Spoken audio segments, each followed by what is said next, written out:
రానున్న అసెంబ్లీ ఎన్నికల్లో ఏ పార్టీ అధికారంలోకి వస్తే బాగుంటుంది, ఎవరు సీఎం అయితే బాగుంటుంది వాయిస్?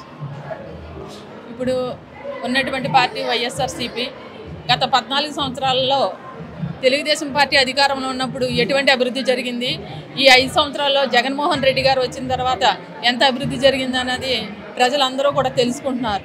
ఈ రోజున మళ్ళీ కూడా జగన్మోహన్ రెడ్డి గారే ముఖ్యమంత్రిగా రావాలి, మరి మిగిలిన కాలాన్ని కూడా అభివృద్ధి చేస్తారని నమ్మకం ప్రజల్లో ఉంది. బీసీ, ఎస్సీ, మైనారిటీ, ముస్లింలు అందరూ కూడా జగన్మోహన్ రెడ్డి గారికి అండగా ఉంటారు. జగన్మోహన్ రెడ్డి గారి ప్రభుత్వమే అధికారంలోకి వస్తుంది. మీరు జడ్పీటీసీగా కూడా గెలిచారు కదా మేడం, జగన్ గారి ప్రభుత్వంలో సుపరిపాలన ఎలా ఉందంటారు? ఈ రోజున అక్కడ అవనిగడ్డ నియోజకవర్గం చల్లపల్లి మండలంలో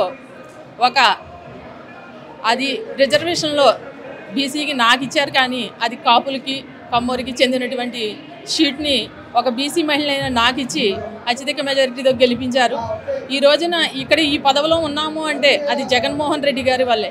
బీసీలకి పదవులు కేటాయించి ఇంత పెద్ద ఎత్తున మరి పదవులు పంచుతున్న జగన్మోహన్ రెడ్డి గారిని ప్రతి ఒక్కరూ కూడా ఆయనంటే గౌరవంతో ఆయనే ముఖ్యమంత్రి కావాలని కోరుకుంటున్నారు. అందరూ వైఎస్ఆర్సీపీ పార్టీ అధికారంలోకి రావాలని కోరుకుంటున్నారు. వాళ్ళ కుటుంబ సభ్యులు ఎవరైతే ఉన్నారో, నిన్న సునీత గారు ఒక ప్రెస్ మీట్లో జగన్ గారికి ఓటేసి గెలిపించకండి, అట్టే రాజకీయాలు చేస్తారని చెప్పి నిన్న వారు మాట్లాడడం జరిగింది.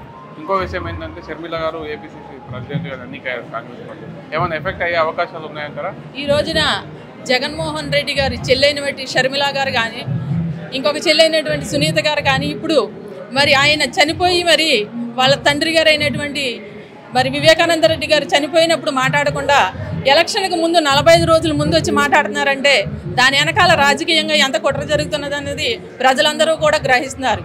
ఈ రోజున ఆయన తండ్రి చనిపోయారంటే ఆవిడికి తండ్రి, మరి ఈయనకి చిన్నానే. ఆయన్ని మరి ఈ రోజున ఆయన చనిపోయాడనే విషయాన్ని కుట్రపూరితంగా మిగిలిన పార్టీ వాళ్ళతో కలుపుకొని ఆవిడ ఈ రోజున వచ్చి బయట పెడతాం, అది ఎంతవరకు సమంజసం? ప్రజల్లో కూడా వెళ్తుంది ఈ విషయం. ఎందుచేతనంటే ఎలక్షన్ ముందు వచ్చి చెప్పడం కాదు, అది ముందుగానే అపవాదు వేస్తున్నదా? లేదు. ఈ రోజున వచ్చి ఆవిడ కావాలని చెప్పి మన జగన్మోహన్ రెడ్డి గారికి ఉన్నటువంటి పలుకుబడిని తగ్గించాలని, ఆయన్ని సీఎం పదవి నుంచి దింపాలని కుట్రపూరితమైన రాజకీయాలు వీళ్ళు కూడా భాగస్వాములు అయ్యారే తప్ప ఆయన ఎటువంటి నిరపరాధి, ఆయనకి ఎటువంటిది లేదు. కానీ ముఖ్యమంత్రిగా జగన్మోహన్ రెడ్డి గారే గెలుస్తారు. ఎన్ని పార్టీలు ఏకమై వచ్చినా కానీ జగన్మోహన్ రెడ్డి గారు 175 గెలిచి తీరుతారు. మొన్న తాడేపల్లి సభలో జనసేన టీడీపీ సభలో జెండా సభ అనేది జరిగింది. అందులో భాగంగా ప్రతిసారి జగన్ గారు 4వ పిల్లం అంటారు. 4వ పిల్లం జగన్ గారు అని మీరు చూసింటారు. దీనిపై మీ అభిప్రాయం ఏంటి? జగన్మోహన్ రెడ్డి గారిని 4వ పిల్లం అని చెప్పి ఈయన మాట్లాడతాం అంత కరెక్ట్ అయిన విషయం కాదు. ఒక రాజకీయ పార్టీ పెట్టుకుని ముందుకు వెళుతూ ప్రజలను పరిపాలన చేయాలనే కోరికతో ఉన్నటువంటి మరి పవన్ కళ్యాణ్ గారు ఆ మాటలు మాట్లాడుకోకుండా ఉంటే బాగుండేది. ఆయన భార్యలని చెప్పి సంబోధించి నేనే వస్తాను అని చెప్పడం అది ఎంతవరకు కరెక్ట్? చూసేవాళ్ళకి కూడా అసహ్యంగా అనిపిస్తుంది. ఈ రోజున జగన్మోహన్ రెడ్డి గారు అనే వ్యక్తి సీఎం హోదాలో ఉన్నటువంటి వ్యక్తిని కూడా ఆయన జగన్ అని సంబోధన చేయడం అదంత కరెక్ట్ అయిన విషయం కాదు. ఆ రోజున మరి ఆయన ఆవిడని ఏదో అన్నారని భారతీరెడ్డి గారు ఈరే అని సంబోధించడం అంత కరెక్ట్ కాదు. గౌరవం ఇచ్చుకుంటేనే మనం కూడా ఎదుటి వాళ్ళు కూడా గౌరవిస్తారనే విషయాన్ని కూడా మరి పవన్ కళ్యాణ్ గారు గుర్తించాలి. ఏ పార్టీలు ఏమైనప్పటికీ ఒకరినొకరు గౌరవించుకుని ముందుకు వెళ్ళాలే తప్ప ఒకళ్ళ గురించి ఒకళ్ళు కించపరుచుకుని మాట్లాడుకునే విధంగా ముందుకు వెళ్ళకూడదని చెప్పి తెలియజేసుకుంటున్నాం. ఈ రోజున పార్టీలు అనేవి ఒక 5 సంవత్సరాలు పదవీ కాలంలో ఉంటాయి, కానీ మనుషులు అనేవాళ్ళు ఎవరో గౌరవ ముఖ్యం పాటించాలని చెప్పి కోరుకుంటున్నాం. చంద్రబాబు నాయుడు గారు ఏమంటున్నారు అంటే, ఇది ఒక్కసారి అవకాశం ఇస్తే 2025లో పోలవరం ప్రాజెక్టు అద్భుతంగా నిర్మించి ఆంధ్రప్రదేశ్ రాష్ట్ర ప్రజలకు బహుమతిగా ఇస్తారని చెప్పుకొస్తున్నారు. ఈ రోజున జగన్మోహన్ రెడ్డి గారు వచ్చి 4 సంవత్సరాలు 9 నెలలు అవుతుంది. మరి అంతకుముందు పరిపాలన చేసినటువంటి చంద్రబాబు నాయుడు గారు పోలవరాన్ని ఎందుకు మర్చిపోయారు? ఇప్పుడు వచ్చి చేస్తానని చెప్తారు ఎందుకు? మరి జగన్మోహన్ రెడ్డి గారు చేసి చూపిస్తున్నారు. అటువంటి ముఖ్యమంత్రిని కాదని ఎప్పుడో వచ్చి ఏదో చేస్తాననే ముఖ్యమంత్రిని ఎవరు నమ్ముతారు? ఈ రోజున పరిపాలన చూస్తుంటే సంక్షేమ పథకాలు కానీ అభివృద్ధి కానీ అన్నీ చేసి చూపించి కోట్ల రూపాయలు ప్రజల మీద పెడుతున్న ముఖ్యమంత్రి వైఎస్ జగన్మోహన్ రెడ్డి గారు. అటువంటి జగన్మోహన్ రెడ్డి గారి పరిపాలన విధానం మళ్ళీ రావాలని మేమందరం కోరుకుంటున్నాం. అలాగే బీసీ, ఎస్టీ, మైనారిటీ, ముస్లిమ్స్, అలాగే కాపులు, కామర్ అందరూ కూడా జగన్మోహన్ రెడ్డి గారిని గెలిపిస్తారు. ఈరోజు ఉన్నటువంటి నిర్ణయాన్ని బట్టి చూస్తే ప్రతి ఒక్కరూ కూడా ఈ రోజున మరి ఉన్నటువంటి ప్రతిపక్షాలు సీట్లు సర్దుబాటు లేకే అక్కడ గందరగోళం పరిస్థితిలో ఉంది. ఈ రోజున ఇప్పుడు ఎలక్షన్ వచ్చినా కానీ జగన్మోహన్ రెడ్డి గారే గెలుస్తారు. నా పేరు కోసూరి ప్రహ్లాద్, జగ్గయ్యపేట నియోజకవర్గ బీసీ సంఘం అధ్యక్షుడిని.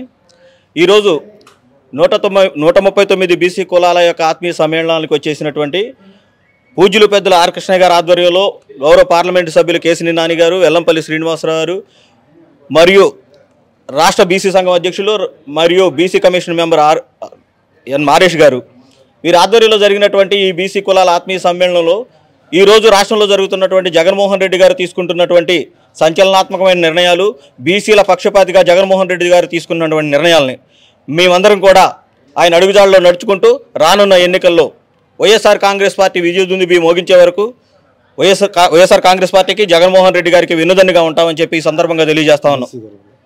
ఆర్ కృష్ణ గారికి రాజ్యసభ పార్లమెంట్ అభ్యర్థి రాజ్యసభ ఇచ్చినందుకు అని చెప్పి బీసీ సంక్షేమ సంఘం వైఎస్ఆర్ కాంగ్రెస్ పార్టీకి సపోర్ట్ చేస్తుంది, మద్దతు తెలుపుతుందని జనసేన మరియు టీడీపీ నాయకులు చెప్తున్నారు. దీనిపై మీ అభిప్రాయం ఏంటి?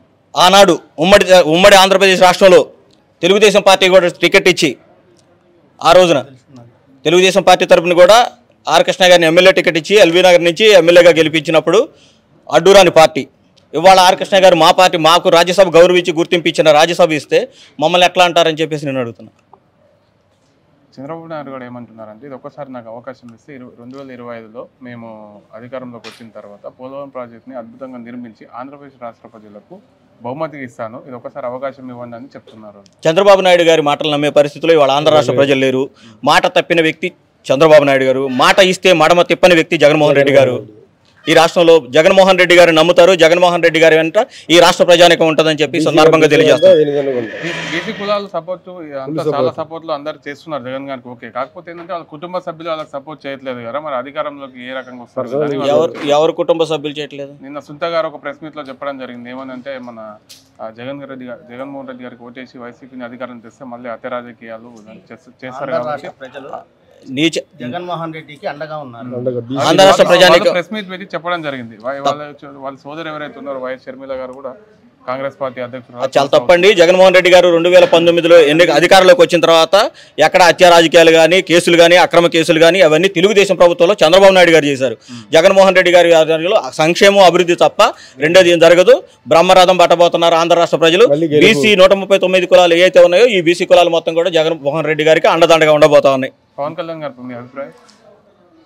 Failure politician YS Jaganmohan Reddy గారు తీసుకున్నటువంటి బీసీలకు రాజ్యసభ సీట్ల విషయం కానీ మంత్రివర్గ కూర్పులో కానీ శాసనమండలి కూర్పులో కానీ జగన్మోహన్ రెడ్డి గారు బీసీలకు ఇచ్చినటువంటి మహోన్నతమైన అవకాశాలకి ఈ రాష్ట్రంలో ఉన్నటువంటి నామినేటెడ్ పదవుల్లో కానీ కార్పొరేషన్ చైర్మన్ పదవుల్లో కానీ జగన్మోహన్ రెడ్డి గారు బీసీల పక్షపాతి అని చెప్పి నిరూపించుకున్న దానికోసం రేపు రానున్న 2024 ఎన్నికల్లో బీసీలందరూ కూడా ముక్త కంఠంతో వైఎస్ జగన్మోహన్ రెడ్డి గారిని వైఎస్ఆర్ కాంగ్రెస్ పార్టీని గెలిపించుకోవడానికి ఆర్ కృష్ణ గారి నేతృత్వంలో రాష్ట్ర అధ్యక్షులు మారేష్ గారి నాయకత్వంలో మేము ముందుకు పోవడానికి సిద్ధంగా ఉన్నాం.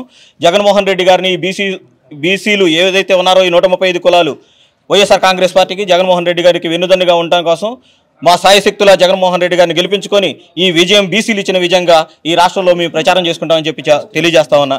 అదేవిధంగా ఈ రాష్ట్రంలో ఎస్సీ ఎస్టీ బీసీ మైనార్టీ వర్గాలు ఏవైతే ఉన్నాయో ఈ వర్గాలందరికీ కూడా లబ్ధి చేకూరింది. సుమారు 2.5 లక్షల కోట్ల రూపాయల బడ్జెట్ ఈ రాష్ట్రంలో ఉన్నటువంటి నిరుపేద కుటుంబాలైనటువంటి ఎస్సీ ఎస్టీ బీసీ మైనార్టీ వర్గాలకు జగన్మోహన్ రెడ్డి గారు నేరుగా ఇవ్వటం జరిగిందని చెప్పంటే ఇది సంక్షేమ ఆర్థిక ఫలాలు అందుకున్న ఈ ప్రజానీకం రేపు పొద్దున జగన్మోహన్ రెడ్డి గారికి బ్రహ్మరథం పట్టడానికి సిద్ధంగా ఉన్నారు. ఈ రాష్ట్రంలో వైఎస్ఆర్ కాంగ్రెస్ పార్టీ 175 స్థానాలకు గాను 175 స్థానాలు 25 పార్లమెంట్ స్థానాలకు గాను 25 పార్లమెంటు స్థానాల్లో విజయదుందుబి మోగించబోతుందని చెప్పేసి సందర్భంగా తెలియజేసుకుంటూ అదేవిధంగా మా జాతీయ అధ్యక్షులు ఆర్ కృష్ణయ్య గారు సుమారు 4 దశాబ్దాల పాటు ఈ బీసీ ఉద్యమాల కోసం అలుపెరగని పోరాటాలు చేసినటువంటి మహానాయకుడికి గౌరవంగా పెద్దల సభలోకి పంపించినటువంటి ఈ నాయకుడు జగన్మోహన్ రెడ్డి గారు మా అందరి అభిమాన నాయకుడు బీసీల పక్షపాతి అయినటువంటి జగన్మోహన్ రెడ్డి గారికి మేము అండదండగా ఉండబోతున్నామని చెప్పేసి సందర్భంగా తెలియజేస్తా ఉన్నా. అదేవిధంగా రాష్ట్ర బీసీ సంఘానికి ఒక విప్లవాత్మకమైన కృషి చేసినటువంటి వ్యక్తి ఈ రాష్ట్రంలో కొత్తగా ఏర్పడినటువంటి ఆంధ్రప్రదేశ్ రాష్ట్రంలో బీసీ ఉద్యమానికి బీసీల యొక్క హక్కుల కోసం ఒక ఉద్యమాన్ని నడిపినటువంటి యువకుడు ఉత్సాహవంతుడు విద్యావంతుడైనటువంటి మారేష్ గారికి బీసీ కమిషన్లో మెంబర్గా అవకాశం ఇచ్చినటువంటి జగన్మోహన్ రెడ్డి గారికి కూడా మేము అండదండగా ఉండబోతున్నామని చెప్పేసి సందర్భంగా తెలియజేస్తా ఉన్నా.